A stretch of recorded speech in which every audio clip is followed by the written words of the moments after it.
Happy hello to you friends, I hope you're doing well. My name is Adi and welcome back to my YouTube channel. And welcome to a special video because today we are starting a new sketchbook, which is very exciting. So you might have noticed this isn't our typical start to a video. I usually get right into the video content. But today's a little different because when I started this sketchbook, I recorded my initial reactions to the new sketchbook when I opened it for the first time. It was sealed up in plastic and I opened it and gave some of my thoughts on it. So we'll be playing that just after this clip. And then we'll get into filling the first spread and decorating the cover. So in this video, I will be talking about 3 different ways to start a sketchbook, because starting a sketchbook is probably the scariest and hardest part about owning a sketchbook. So I'll be going over 3 different ways, and you could mix and match them. You could do part of one, part of the other, or you could do it in a completely new way that you might have got inspiration from one of these. It's up to you, play around with it. So before we get started, there's just 2 other things. First, the sketchbook cover in the final clip at the end will be different to what I do in the video, because when I started this sketchbook, I only had a couple of Posca paint markers, so I had a restricted basically primary color palette, just red, blue and yellow. So I kind of was restricted in how I made the front cover look. But then I got my acrylic paint markers and I did this off camera, but I went over it with a bunch of greens and yellows and I like it much better now. So you'll see that version at the end. And I guess the last thing is what I'm drawing and painting in this video. So on the first page, I drew and painted Moss, my main character, and just like a crappy little title. And then on the second page, I actually, instead of doing my usual swatch page, I painted the orphans and the headmistress of the orphanage in book 4 of my Adventures of Moss series. Like I mentioned in my last video, this sketchbook is going to be more about the humans and the human towns and the characters in there.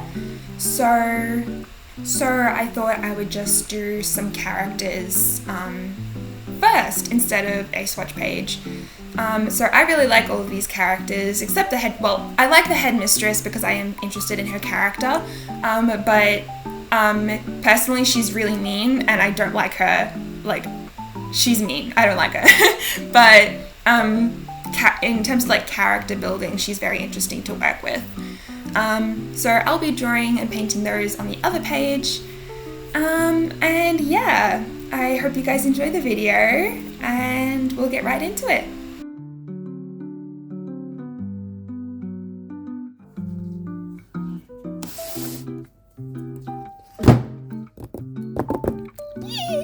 Oh, I'm so excited.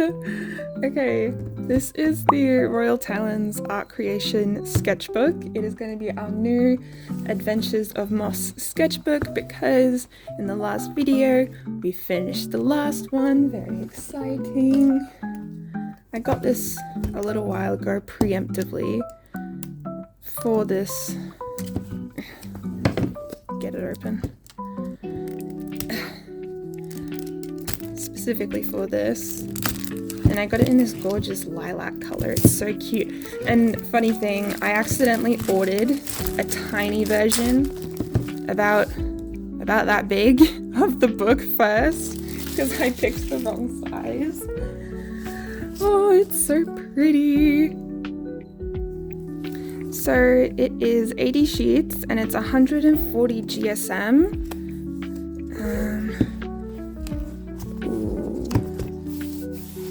Okay, it's very smooth paper. Oh, there's the what's it called? Bookmark. There's the bookmark. Oh, I'm so excited.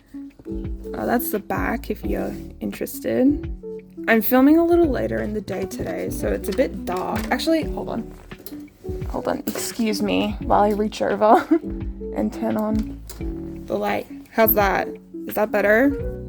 I can't really tell in the camera, my brightness is low. Oh, the sketchbook. Okay, so usually I decorate my sketchbooks, but I feel like I shouldn't put too much effort into decorating this sketchbook because I'm worried that I'll put too much pressure on myself. That's something I always do. I always take the label or whatever it's called, or whatever, the thing that has the information about the book on it, and I always glue it in the middle of the front cover. And that's something else I like. The first spread of all of my sketchbooks is messy, it doesn't look nice, it's for swatches and like a little title.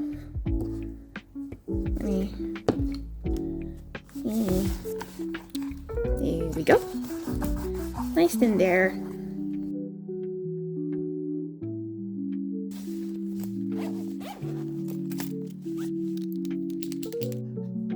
And we are back. So I hope you guys enjoyed that little reaction. As you can see, I was very excited. I get really excited about new sketchbooks, especially when they're as nice as the Art Talons Royal Talons Art Creation Sketchbook. Yeah, a bit of a mouthful, but I have really loved working in this sketchbook so far. It has been so great. I really love the paper, and it's slightly yellow. Like, it's not pure white, it's just slightly towards the warmer side, which I really like personally. It just feels more, I don't know, organic. I don't know. I like it. So I suppose we should get right into the different methods I've come up with on how to start a sketchbook. So the first one, method one, is a messy start. Now, this is the one that I always go with, because if I try to make it pretty, I'll definitely overthink and I'll stress myself out. So what I usually do is, well, first I stick the sketchbook label in the inside of the cover, like you can see there. I actually mentioned that in the reaction clip, just because it has the brand, so I can always look back at it to make sure if I want to get the sketchbook again, I can make sure I get the right one, or at least one that is similar enough. So I do that, and then I tend to put a crappy title, just with whatever handwriting. Sometimes I make it look like a little prettier, like I'll put some effort into the font that I'm making it in. But yeah, or sometimes the number, if it's relevant. I number my sketchbooks. So you can see here, I wrote Adventures of Moss as the title, and then I wrote sketchbook number 2. I feel like a lot of people number their sketchbooks. It makes it easier to keep track of which one came first. So I did that. And what I usually do, I didn't do it for this one, but what I usually do is I swatch all of my favorite art supplies on the first page or so, because all paper works differently, and your art supplies are going to work differently and look different on each different kind of paper that you work with.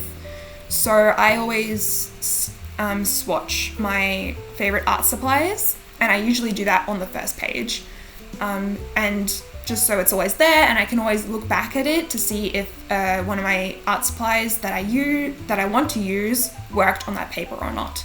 So there have been instances where certain pens or certain pencils don't work the same on paper. Like a couple years ago, I had a cast stone paper sketchbook, and some of my water-based pens specifically just did not work. They bled, and the watercolor didn't really work either, because the medium kind of just sits on top of that paper, because there's a sort of like film. So if you leave it to dry fully, it won't move around, but it didn't quite work for some of them. And even some of the water-based markers kind of discolored a bit, and they interacted really weirdly with the paper. So ever since then, I've always swatched my favorite art supplies in my sketchbook as well. So this messy start makes it much easier to get into the sketchbook, I feel like, because there's less pressure because you can't see this, but I'm making air quotations. You ruin the sketchbook preemptively. So there's no chance for you to ruin it further because you've made the start of it already really messy. And that's kind of the point. It definitely helps me, who has pretty severe anxiety. It definitely helps me work into the sketchbook more by having a messy start. But sometimes people much prefer to make their front covers and like starting spread much prettier, which I totally get. I definitely used to do that when I was younger, but that was when I didn't know about how my brain works exactly yet, because I was still quite young. So this is just how I do it now. So yeah, give that a try. And that kind of leads into method number 2, which is make it pretty. I feel like a lot of people like this one because it makes your sketchbook feel like special and much more personal to you, which I definitely get. So if you want some ideas, you could draw your persona or maybe just yourself holding up a little sign saying sketchbook number 5 or whatever. Or you could do the same with your favorite character, like do a bit of a fan art, or you could do it with your own OC. I know a lot of people sometimes draw themselves and then their pets with them, which I think is really cute. Or if you're more of an environment person, you could draw an environment as a pretty welcome to the sketchbook. I remember for one of my, I think this was my like 3rd or 4th sketchbook that I filled, for the front cover, I was using alcohol markers at the time. It was alcohol markers. And I made like a path leading out of a forest, and at the edge of the forest there was a sign pointing down the path saying sketchbook number 3 or 4 or whatever it was. And I think that was really nice. And then at the end of the sketchbook, I made a little town. I drew a little town with the title. There was like an arch as like a gate into the town, and the sign on the arch said the sketchbook number. And I thought that was really cute. That was really fun. So maybe you could like do something like that or something similar, or maybe that gave you another idea. I don't know how your brain works. But yeah, another thing that you could definitely do, I've seen other people do this, people who are really into typography, which is basically font, like pretty writing. They make a beautiful piece of text with swirls, or maybe they make the text inspired by a certain art movement or a certain era in history, like the 50s or something, and they make it really pretty and fill the whole page with this beautiful text as the title of their sketchbook. Like they'll write sketchbook 5 or 6 or whatever in this most beautiful font, and I think that's such a beautiful way to do it. And especially if you like typography and making that kind of writing, it's very, very fun. And then that kind of leads in, oh no, it doesn't really lead into, now we're at method 3. And that's just don't make a special starting page. This is probably going to be a bit controversial to some people, but you can just skip the start part and just get right into what you were previously doing in your other sketchbook, or just starting on whatever. You can just skip the title, skip the start, just get right into making art as you usually would.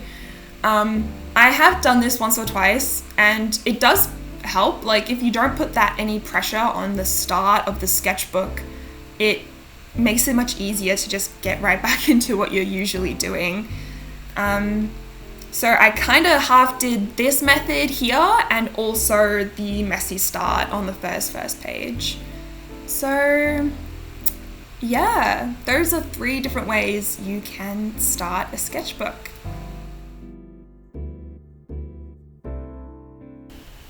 And that puts puts us basically at the end of the video. I really hope you guys enjoyed it. So yeah, we have a new sketchbook. I am really excited for this one. We're going to get deep into some good world building, some character development and designing, and I honestly cannot wait to go into it further, and I hope you guys are really excited for it as well. Keep yourself posted by ringing that bell, subscribe, like the video, all of those good YouTube things, and I will have a new video out for you in 2 weeks. Every fortnight, that's when I post. Anyway, I really hope you guys enjoyed the video. Thank you so much for watching. And that is everything for now. I hope you all have a wonderful day or night wherever you are. And I will see you all next time. Bye!